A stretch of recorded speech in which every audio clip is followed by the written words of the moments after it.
Um, Welcome to Canada Bangladesh Social Justice Action Research Alliance. On this platform, we talk about issues that impact social justice locally and globally.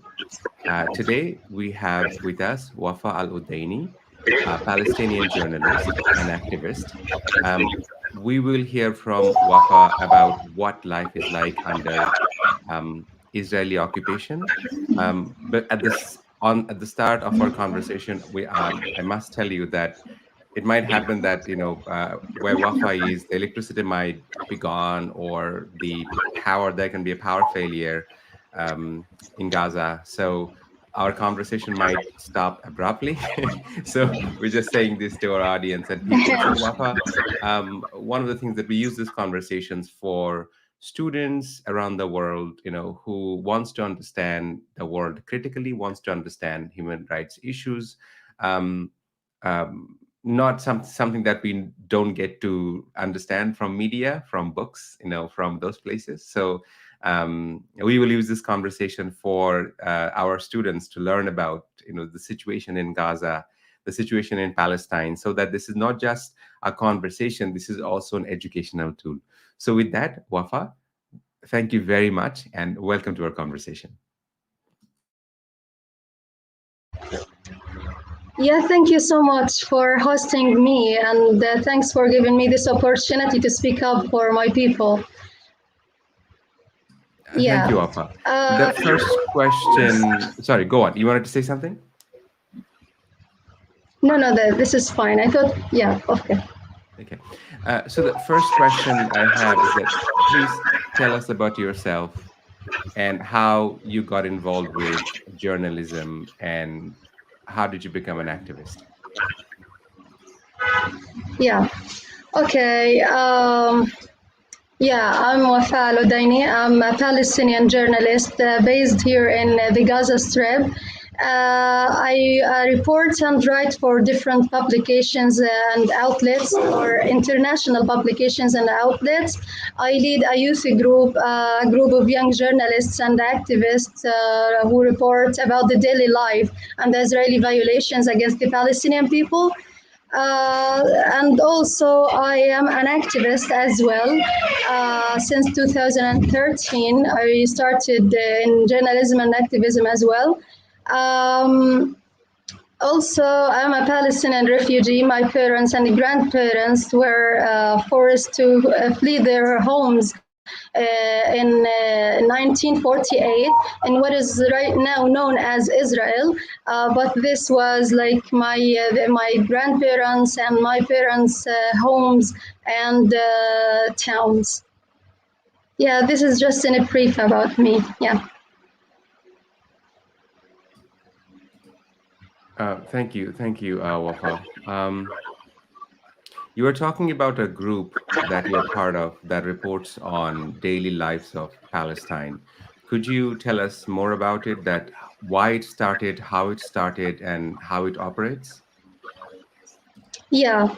Actually, this group is called 16th October Media Group. Actually, this group is a group of young journalists and activists. Most of them are Palestinian students who their major in the university is English language, but we teach them the media skills and we enhance their language and their media skills in the same time in order to report and to write to the people outside Palestine, because we feel we really disappointed and frustrated at the same time from the people outside. I mean, outside Palestine, especially the people in the West, because they have the distorted image about the Palestinian people. They, like the distorted image that the Israeli propaganda tried to prevail in the Western community, and they try to prevail in the mainstream media.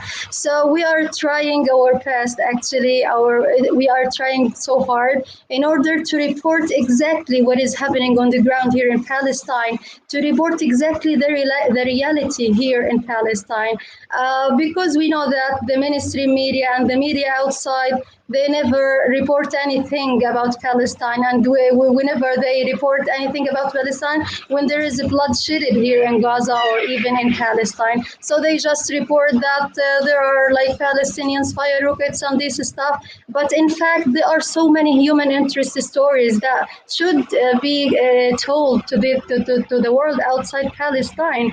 So we decided to form this group in 2012, and we started our activism, and then we tried to teach the students some of the media skills. And yeah, we now because we don't have that media, like CNN or BBC, so we just use the social media platforms. We use Facebook, Twitter, Instagram, YouTube, and all the media platforms in order to report about the reality, in order to show the world exactly how the Palestinians survive under the brutality of the Israeli occupation, under the suppression, under the oppression that we subjected to it as Palestinians every single day.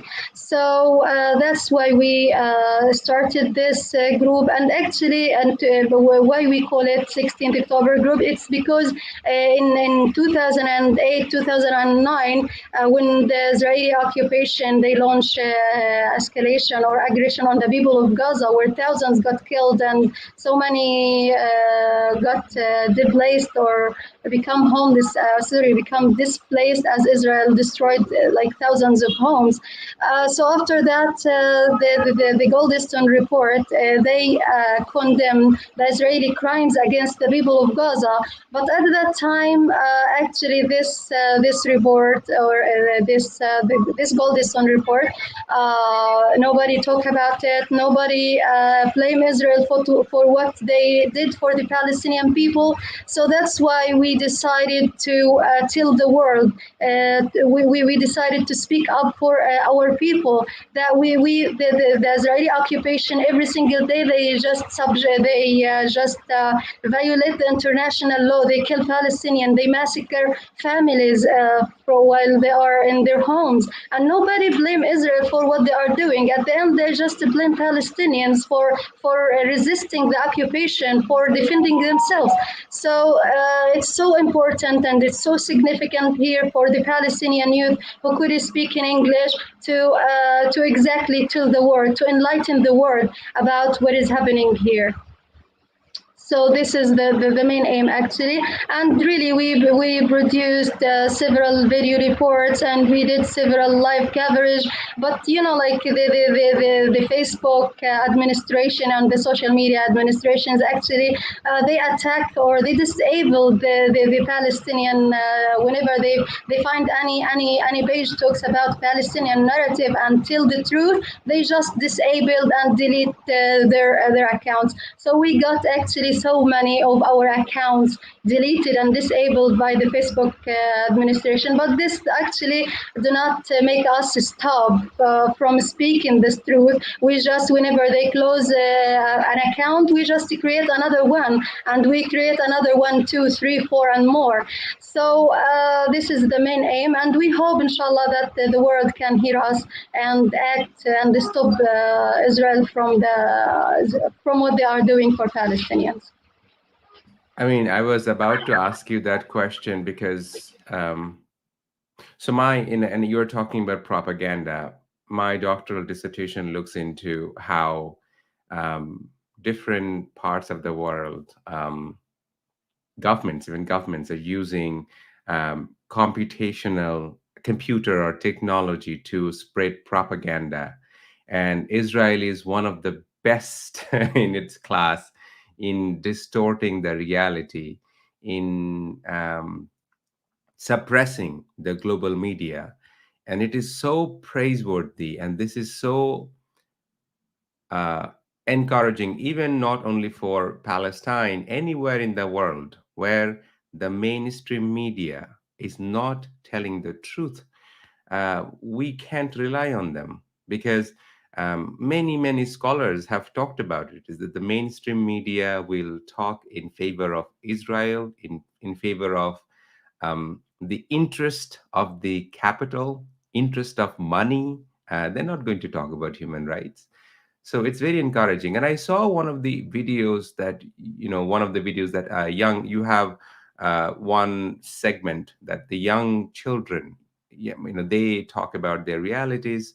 And the young girl, I think she's 10 years old, after a Yes. blockade happened. Could you tell about that children's report about to us?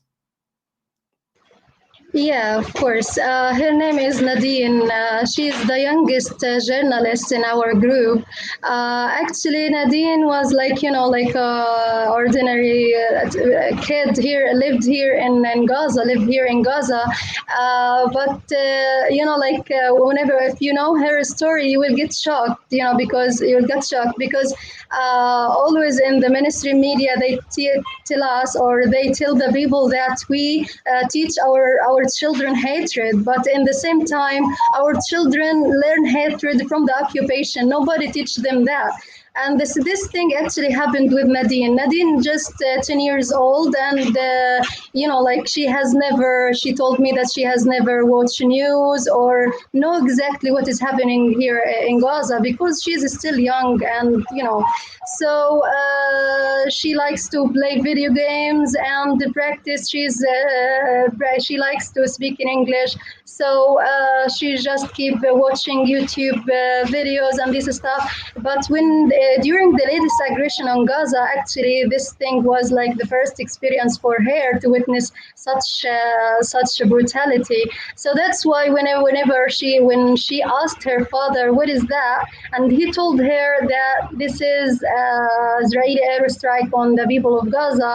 So when her house, her neighbor's house, got destroyed, so she asked her father that she wants to go and to check up on her neighbors and to see exactly like how does it look like when the Israeli warplanes hit a house. And she got shocked actually for what she saw, because like this is the first time for her to see this destruction, this massive destruction. So many houses, so many homes of her neighbors got destroyed. So she cried and cried hardly, and one of the journalists at that time interviewed her and asked her, what you are doing here and why you are crying. She told him like, I am only 10. Why do I have to live such life? And I do have to live a peaceful life and this stuff. So she told, when I interviewed her at that time, she told me that I need really to speak for my people. I need really to, because she has a fluent English language. So she wants to use this talent in order to enlighten the world outside about Palestine, about the Palestinian children, because it's really so hard for Palestinian children here to speak in English language, and she has this fluency. So that's why. We helped her in order, and then we released a show only for her.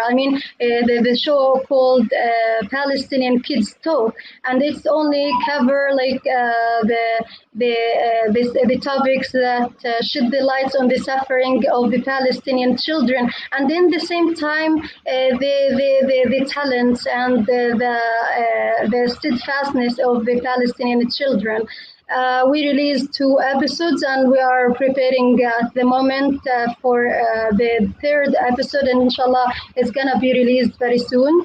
Yeah, and this actually this is about Nadine and how she joined the 16th October group. Yeah.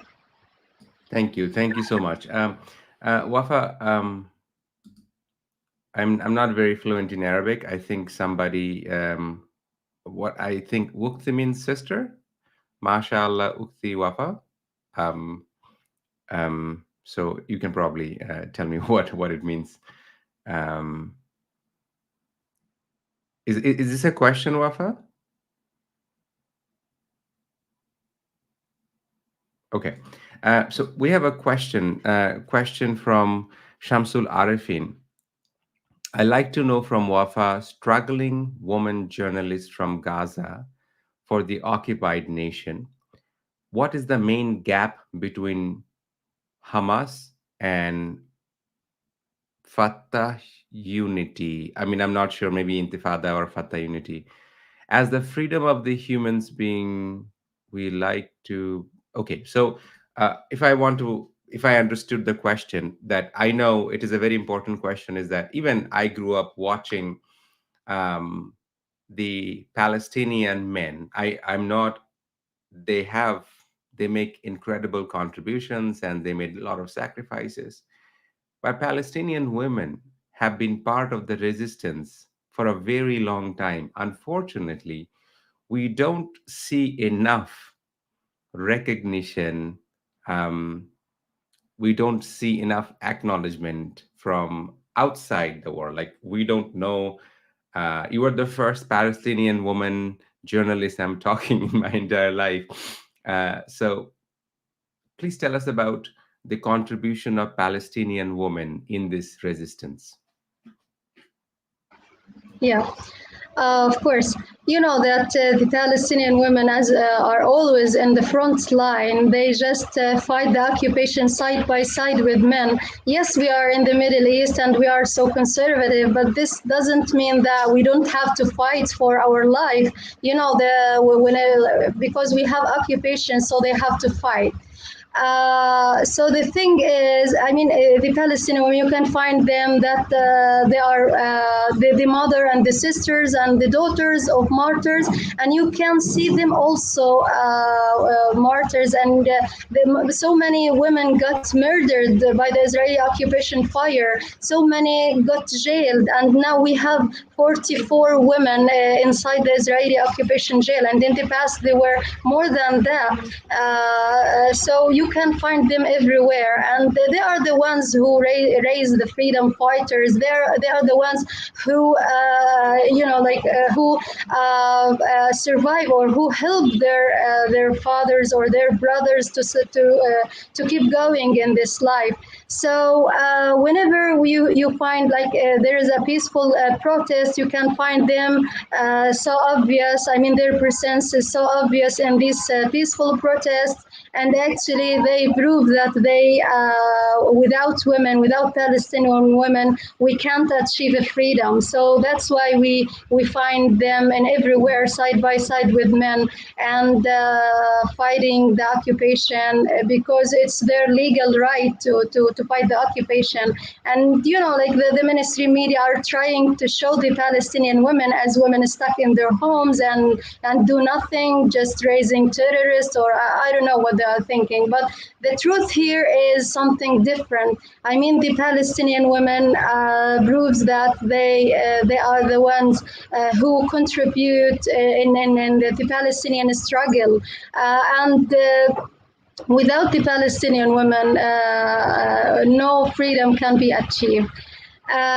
So many got murdered, and in the past, actually, they participated in the armed resistance, not only the peaceful resistance. Like in the past, you know, Layla Khalid, you know, Dalal al Mughrabi, all of those figures, they participated in the armed resistance. And at the moment, like so many participate in the peaceful protest that you know, like every day we have peaceful protests, and you can see the women so clear in these protests. So the role of the women is so important, is so significant in the Palestinian struggle, and nobody can deny their role in this cause. Thank you, Wafa.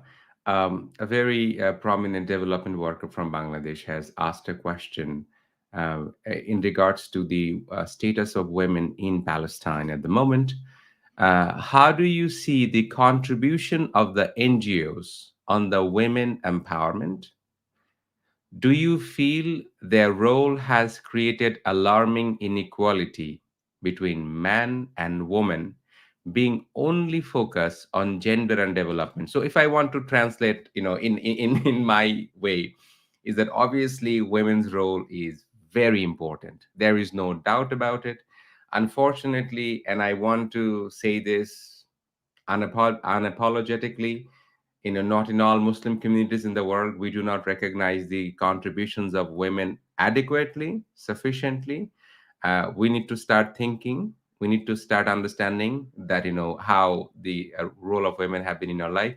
So, in terms of, a lot of the times the discussion gets about, oh, it's it's woman, men, women's inequality. How do you think the NGOs in Palestine are helping women to get empowered? Are they helping at all? I mean, maybe they are not. I mean, I want to understand from you. Yeah. Actually, we have several NGOs organization that really work in enhancing the Palestinian women skills and help them. Like empower them in this society, but actually, like it's so difficult for them. I mean, to save or to protect the women from the occupation. And here I want actually to blame the international NGOs who always ask for the women rights, but nobody asks for Palestinian rights here in Palestine, because every single day the Palestinian women are subjected to the oppression, to the brutality, to being kidnapped, to being jailed, to being tortured by the occupation, and nobody at all from those NGOs who are just talking about the women rights. Nobody talks defend those women or even speak up for them. So this is really so important here. And here I want to say, or I want to send a message to from through your podcast here to the international organization who are calling for women rights. You have to look here in Palestine. We have so many women inside the Israeli occupation jails. They are subjected to brutality. They are subjected to torture, and they can't actually practice their life at all. You know that we have so many of them are patients. So many of them are mothers. Like we have 21 mothers, and they have never their children have never visited them inside the Israeli jails. So they are really suffer so much from the occupation. And I don't know whether you heard about Anhar Dik. She is one of the Palestinian detainees in the Israeli jails. She was held without a charge or even a trial, and she was pregnant she is pregnant in her 10th month so far. So and unfortunately, the occupation, they do not care about her. She was, when they jailed her, she was she was pregnant in her 4th month, but they torture her, and even they don't treat her very well. They don't provide her with the medicine, the needed medicine for her. But because she speak up and she sent a message from the Israeli jails to the people outside, for the Palestinians and the people outside Palestine, she sent a message that she is due to give birth to her second child in the Israeli jails, while she has, in the Israeli jails, they don't have the access to live or to raise her kid, or even to give birth in a safe condition. So the free world actually, and we thank them so much for their campaigns. So many social media campaigns, so many Twitter storms were launched for Anhar, Save Anhar, and then because of the international pressure and the social media campaigns, actually it works. And Anhar now, she is under house arrest, of course, and she paid over than 40 shekels. So, but but we can say that because she speak up and the world speak up for their rights, for her rights, that's why she is now free from the occupation jails. So that's why I'm asking these NGOs to help Palestinian women in living a stable life and living a peaceful life without occupation. Thank you, Wafaa. That's a very important Yes. point. That Palestinian rights before, without distinguishing the woman's right. And I think it is safe to, and I think it is also way to portray that, oh, the Palestinian women's rights are being violated, and therefore, it's like to further um, make the image of Palestinians further smear, make the images of Palestinians bad, that, oh, they don't respect their women. So we have the international NGOs go there and rescue the Palestinian women. So that is a very, very important point that you have raised, Wafaa. Thank you so much. One of the things, I will connect this question to you, is Shongita has asked this question, that can Wafaa reflect on the particular personal and professional challenges, dangers of being a woman journalist and activist? Obviously, the dangers are there for both men and women, but I'm sure there are dangers. I mean, could you tell us that, what are the risks or, threats that you feel as a woman activist, as a woman journalist in Palestine? Yeah, of course. Of course, you know that the occupation forces actually they do not differentiate between women and men. So whenever they target the Palestinians, they do not they target them, no matter how they are or who they are, children, women, adults, or even men, or anything, or journalists, or anybody. So that's why we have so many of our colleagues who got really who got murdered by the occupation fire, and we have so many of them actually got jailed. So many got injured and they become disabled because of the Israeli fire. So it's really so risky, and I can't tell you it's not an easy task. And you are really, if you want to be a Palestinian journalist, this means that you are subjected to be killed in any moment, to be injured in any moment, or even jailed by the occupation. So it's so risky here under the occupation.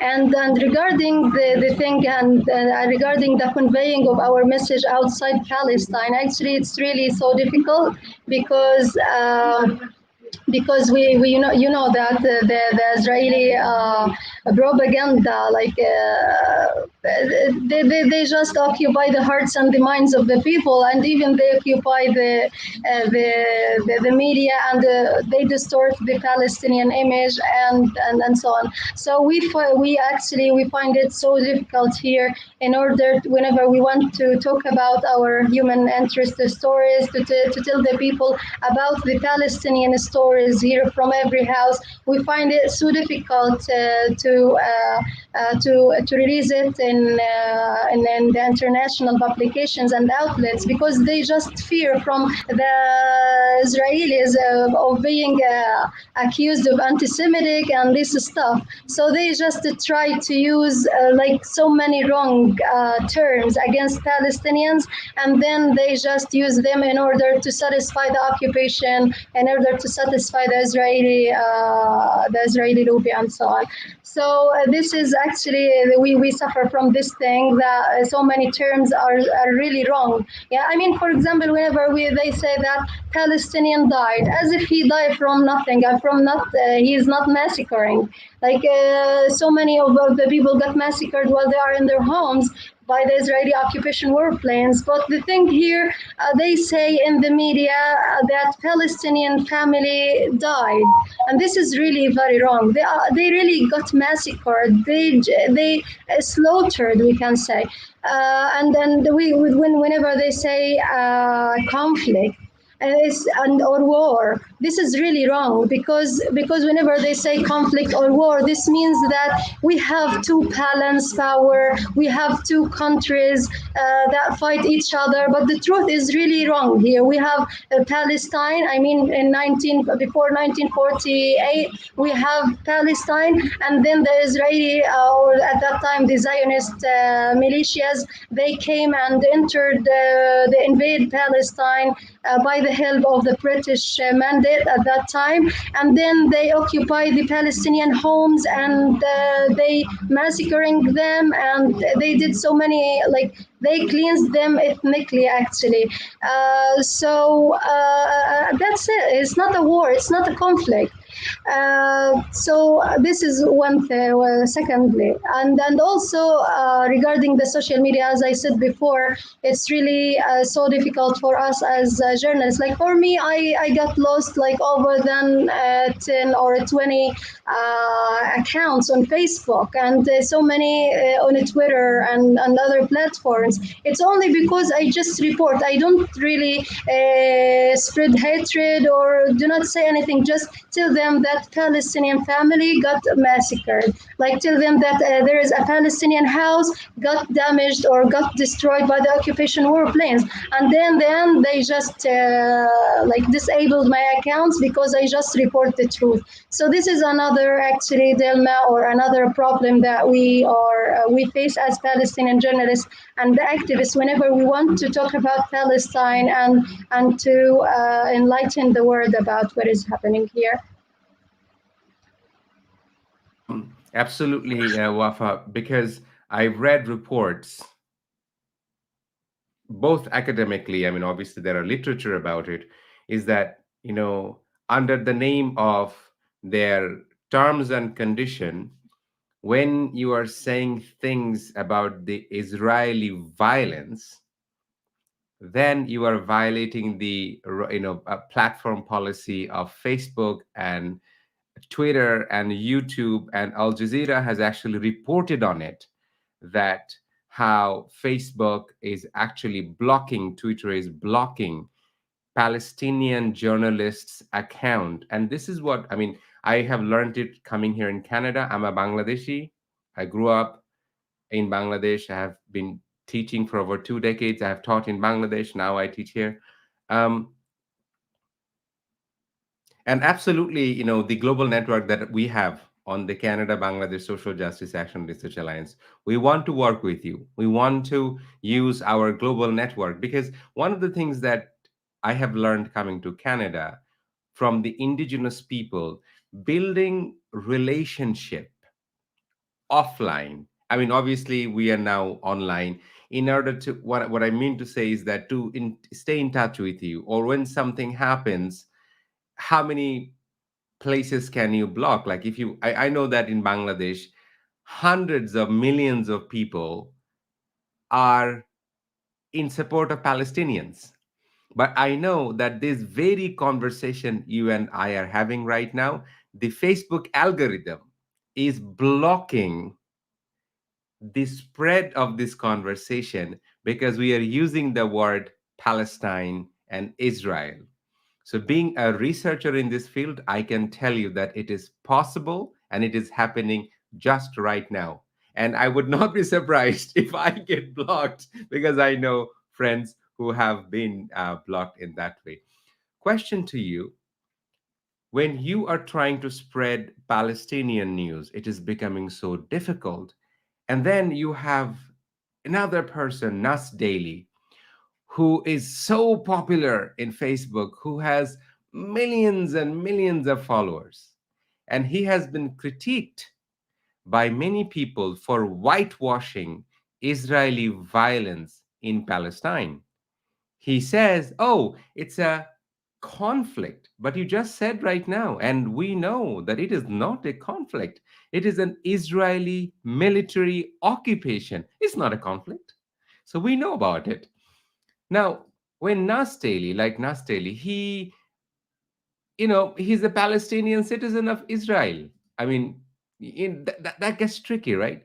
So help us understand, Wafa, that how do you see someone like Nas Daily, who is presenting to the world before in front of people that, oh, it's a conflict. How do we understand it? What do you have to say to people like Nas Daily? Yeah, actually, this is really so disappointed because, like, he is Palestinian, but he lives all his entire life under the Israeli occupation.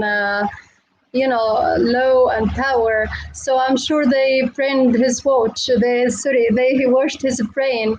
So yeah, this is really so annoying, and we feel so frustrated from such people. But in the same time, we can't say that we have so many less daily. Actually, or Nasir, we don't have so many of him because Palestinians here, even those who are inside Israel right now, they know about the truth. No matter, I mean, the Israeli occupation authorities, they are trying to change the Palestinian curriculum in order to convince the new generation that there is something called Israel, and it is the home of the Jews, and this stuff.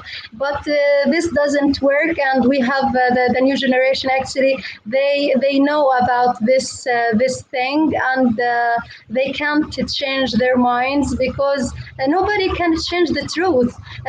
I mean, if even the occupation, if it lasts for so long, it will end at the end, of course, because the injustice never lasts forever, and very soon we are gonna have our freedom from the occupation, and the whole world will know about Palestine. I mean, like these days we see like so many. I mean, in the past we never we see.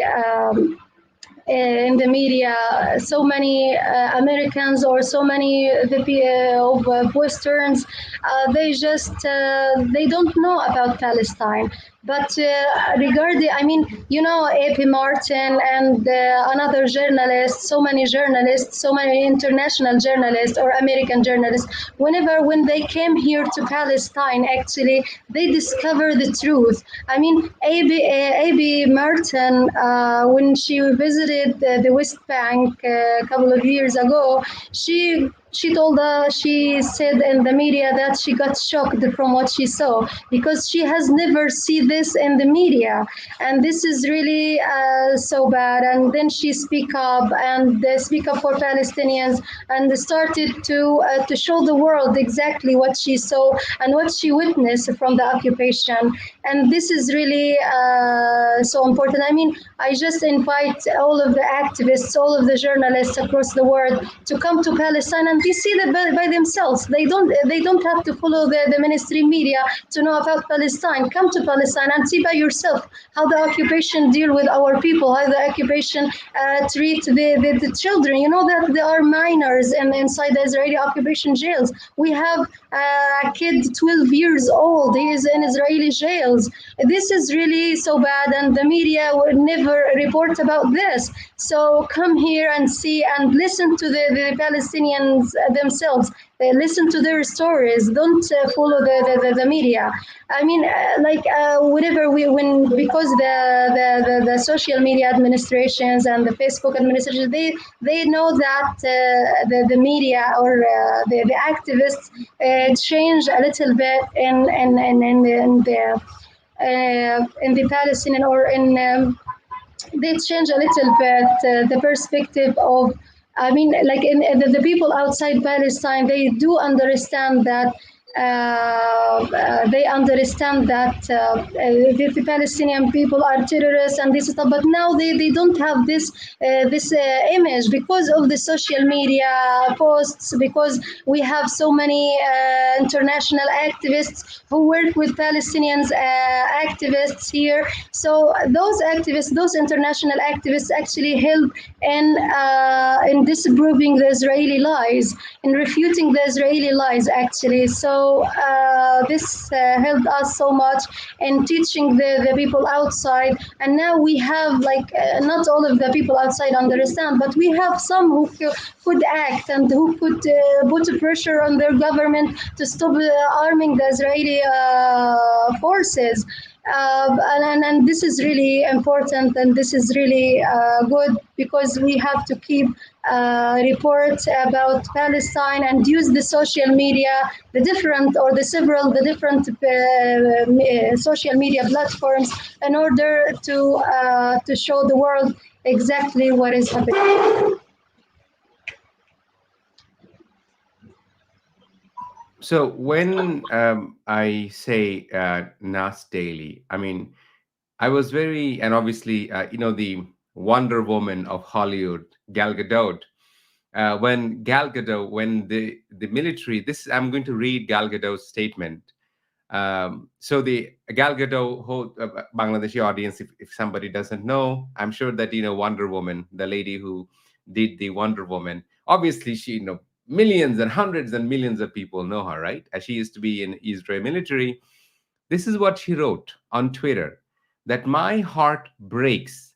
My country is at war. When she says my country, means Israel. I worry for my family, my friends. I worry for my people. This is a vicious cycle that has been going on for far too long. Israel deserves to live as a free and safe nation.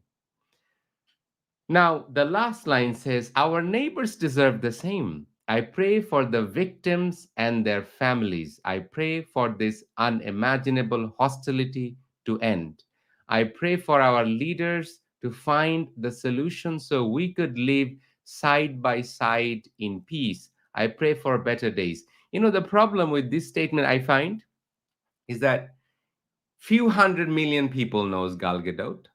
Gal Gadot is, she is a Hollywood actor, but when she portrays the picture that Israel is at war, this is what, and this is, and then this is what actually, I was wondering, what do you think about raising our children? How do we educate them? Not all people in all parts of the world who are Jews are against Palestinians. You have notable people who have been, I have friends in Canada who are Jews but who are speaking for Palestinians. Now, Wafa, help us understand that. How do we strike a balance when you have strong voices like Rashida Tlaib in the United States, a Palestinian American who is raising the voice for the rights of Palestinians? We know uh, American representatives like Alexandria Ocasio Cortez, the squad, they are talking about the Palestinian rights. Even Bernie Sanders was probably one of the first candidates who openly critiqued Israel. That critiquing Israel is not becoming an anti Semitic. When Jeremy Corbyn critiqued Israel, he was called anti Semitic. Now, help us, because Bangladesh, now this is where it's tricky. When you have the king of Saudi Arabia signing treaty, shaking hands with Netanyahu, like, oh, it's okay. It's their matter. They're Muslims. King Salman, he murdered somebody, Jamal Khashoggi, in Turkey, and it is well documented, and all we have that.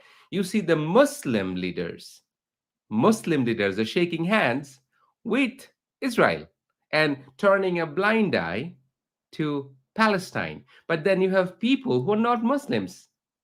A lot of them are Jews. They're saying things for Palestinians. Now, not all Jews are bad, and not all Jews are, we cannot put all Jews. Jews are not essentially, being Israeli and being, anti-Palestinian are very different. So help us, how can we strike a balance so that we don't start hating Muslims? I'm a Bengali Muslim. I don't want to, I want our children to hate all Jews, that, Jews are bad. At the same time, also critiquing those Muslims who are shaking hands with Israeli leaders and turning a blind eye to Palestine.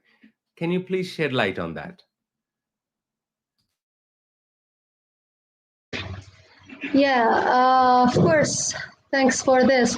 Actually, yeah, I don't know. Maybe you will get shocked if I tell you that most or 90% of my international friends are not Muslims, and they support us. They fully support us, and fully support our rights here in Palestine. Like I have like so many Jews friends, so many Christians friends, so many international friends, but they are not Muslims actually. But like it's not about religion. It's about here humanity. It's all about humanity here. I mean, the Israeli occupation. We are not against Jews. We are not against any of the religion. We are against the occupation itself.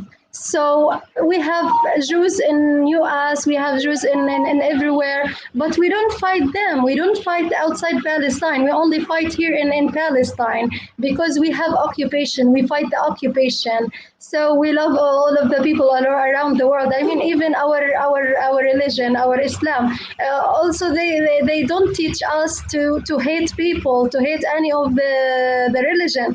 They told us to respect every religion, every person.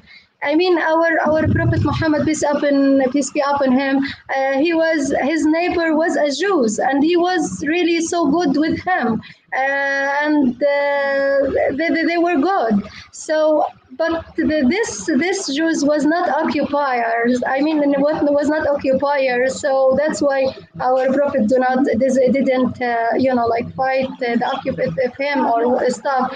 So it's not about being Muslims or Jews or anything. It's about the occupation, and we have to help the people to live in a peaceful life, in a decent life here in Palestine without occupation.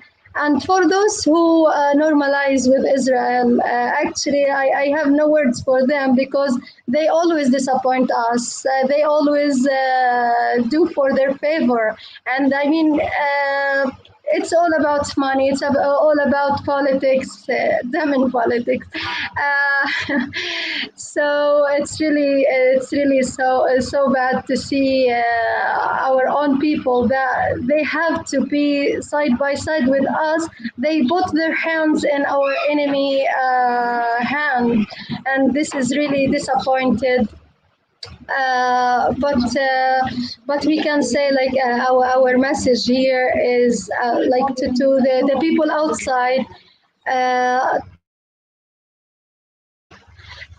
so I mean our message to the people outside. I do want to tell them this, that it's all about the human beings here, and they are subjected to brutality from the occupation, from degradation, from suppression, from racism by the occupation. So nobody like to see their children to live such life. For example, I myself, like I have 3 children, but I have never tell them to hate people. I always tell them to love their country, to resist anything that may destroy their country, and to love the people, to love the country, to love their like their neighbors and everything, but not to normalize with the occupation, not to be peaceful. I mean, sorry, not peaceful. Not to be. They have to defend their rights. Okay, because I mean, resisting the occupation, it's totally legal, and we have the whole right to resist the occupation.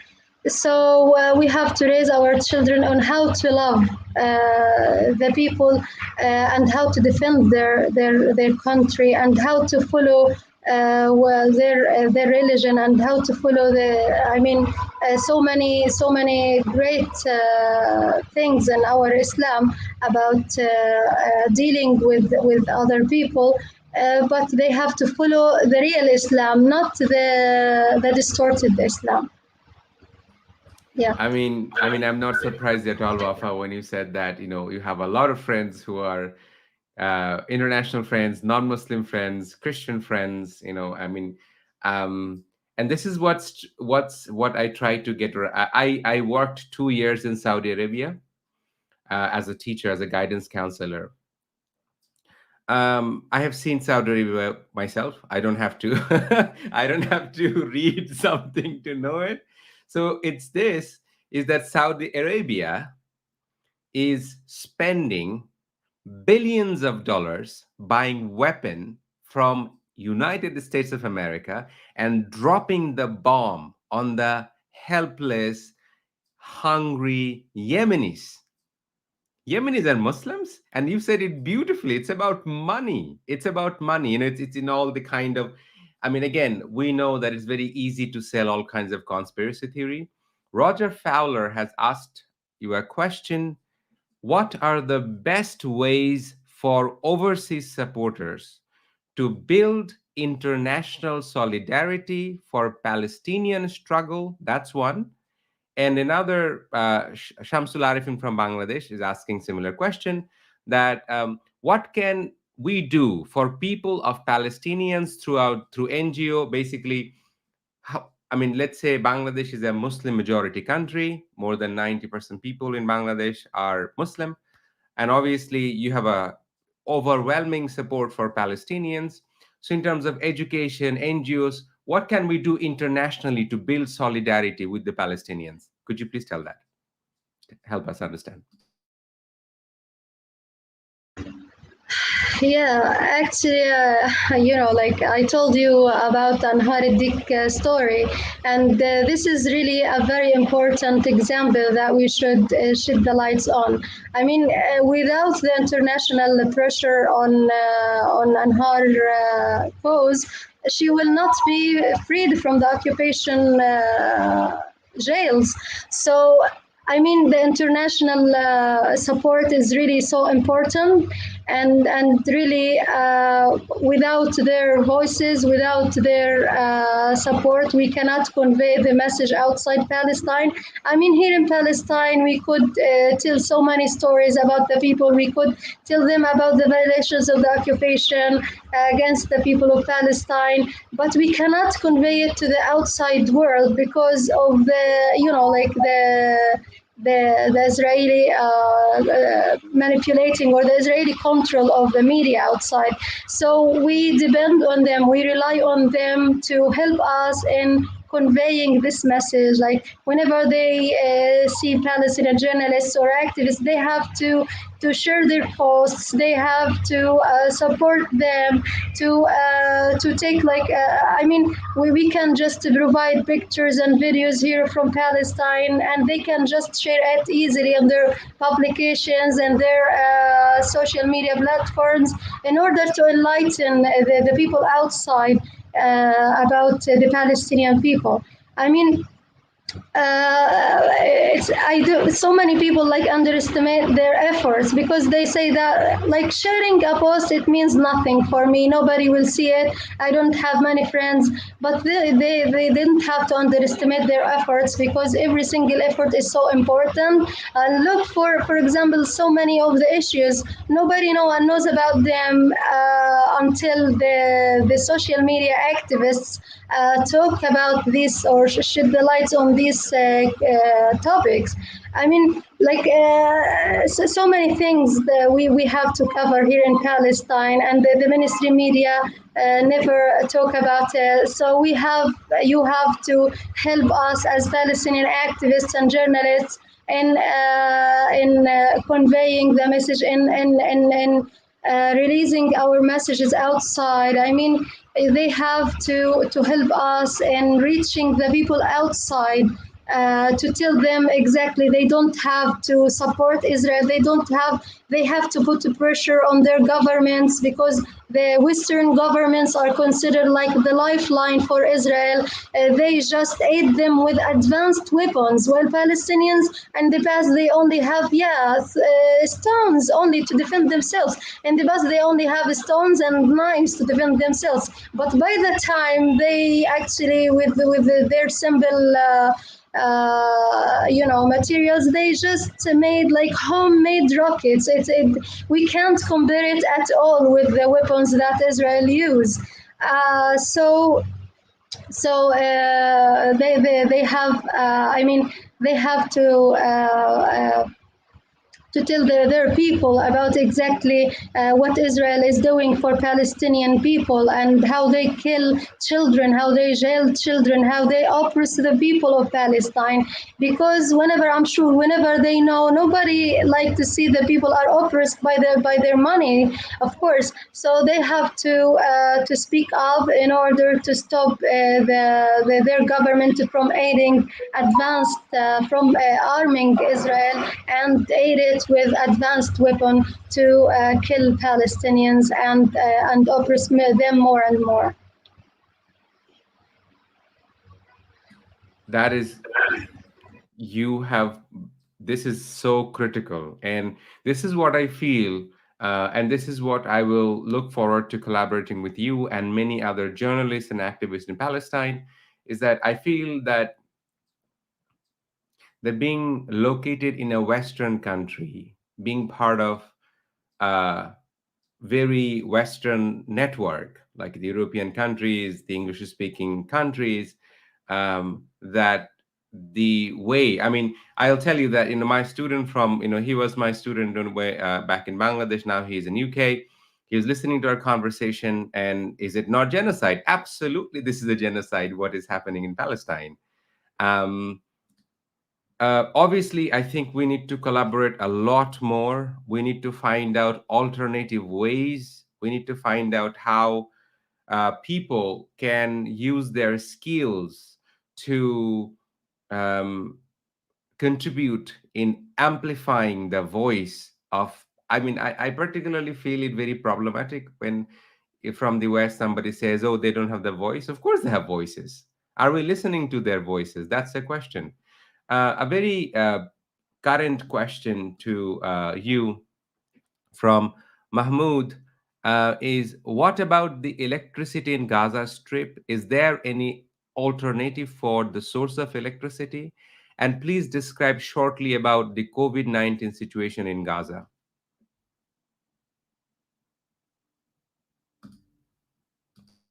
Yes, yeah, of course, the electricity. I don't know, but I think we used to such condition. We only have sometimes 3 hours a day of electricity, and other times we have 4 hours. Other time we have only 6 hours, but not more than that.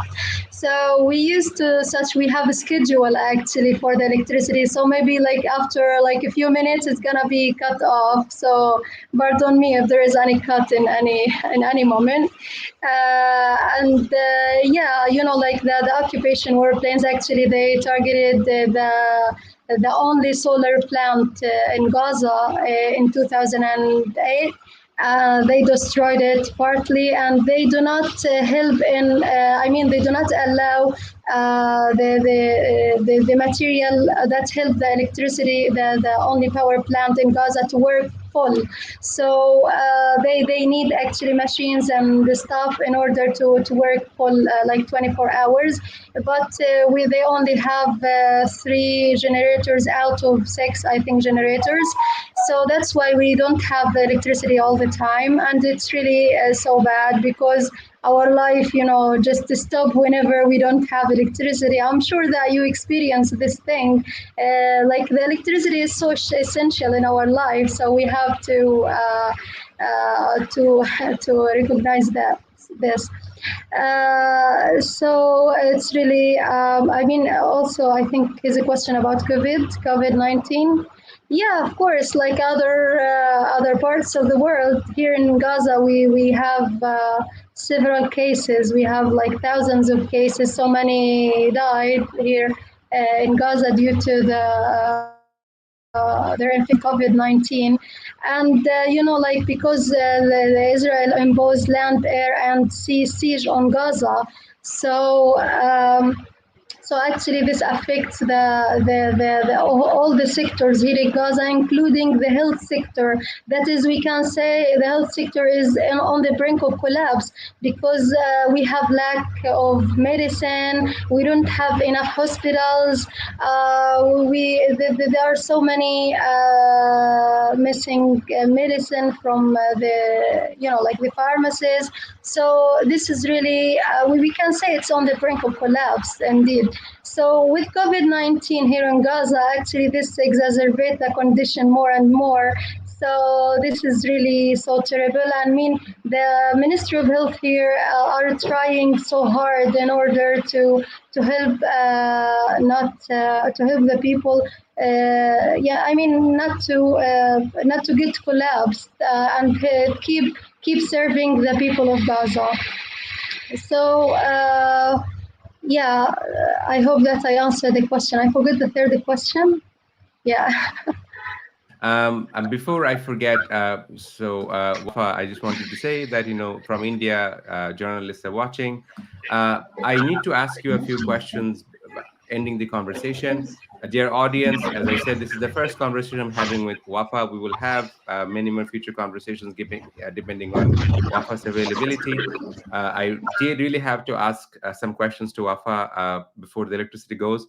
Thank you very much for being with us. Wafaa, can you please stay for a minute? Sorry. Can you please stay for a minute? One Yeah, minute. sure. Just Sure, thank you. sure, yeah, sure.